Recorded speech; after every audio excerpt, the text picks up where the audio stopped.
information the Qur'an provides was inaccessible to a person living in 7th century Arabia in Mecca. And then the mu'jiza reaches its pinnacle. The point reaches from improbable to impossible. What is that? I'll give you a couple of examples. One historic and one linguistic. And literally there are dozens, if not hundreds of examples like this. This is just scratching the surface. The example of the precision of the Qur'an historically, how precise the Qur'an describes the qisas, the stories of the prophets of the past.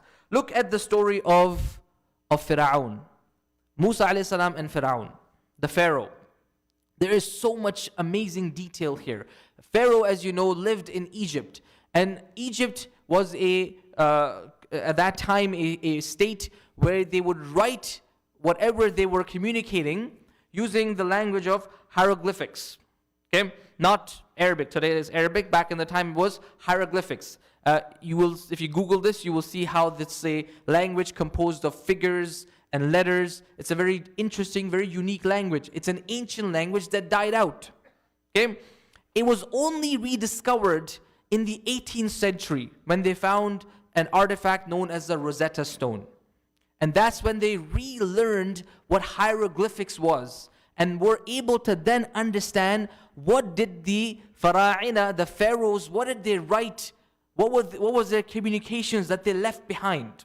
This is in the 18th century, about 1,000+ years after the Prophet ﷺ has passed away, after the Qur'an's revelation was done. Okay, now here is the most amazing thing. There are dozens of examples of things that the Qur'an says that are not in the Bible, but are now found in the Egyptian hieroglyphics.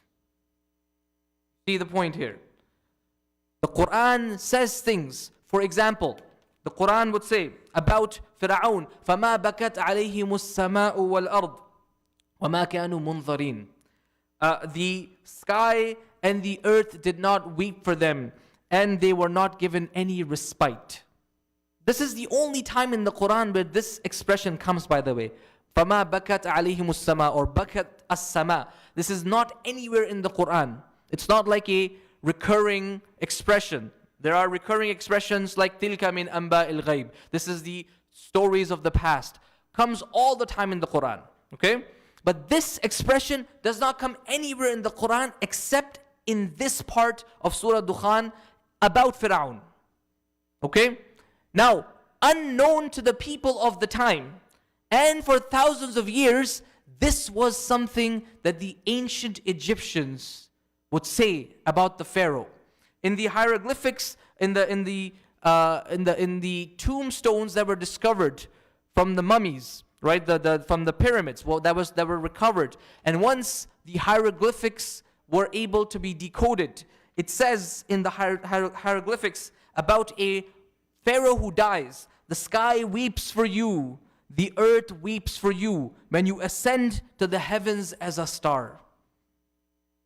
This passage, written on the tombstone of a dead Pharaoh, describing what the ancient Egyptians thought their pharaohs, what would happen to them, was only discovered after the 18th century, in the 19th century.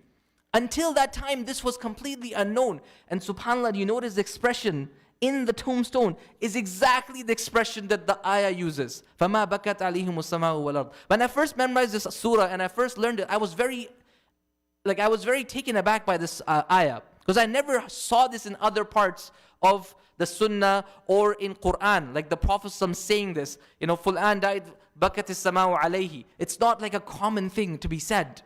It's not like a dua that's made. It's not in the Qur'an and anywhere else. Only in this ayah, only about Fir'aun, it says that.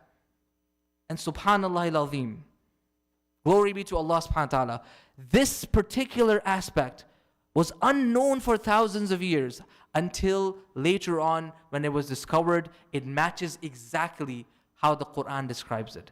This level of precision is impossible, not improbable. It's impossible for someone who lived in 7th century Arabia. And then you add to that the Prophet ﷺ did not have the ability to read and write. And then you add to that that this is not what's in the Bible. So you can't say he copied it from the Bible. All of this, when you put it together, gives you evidence.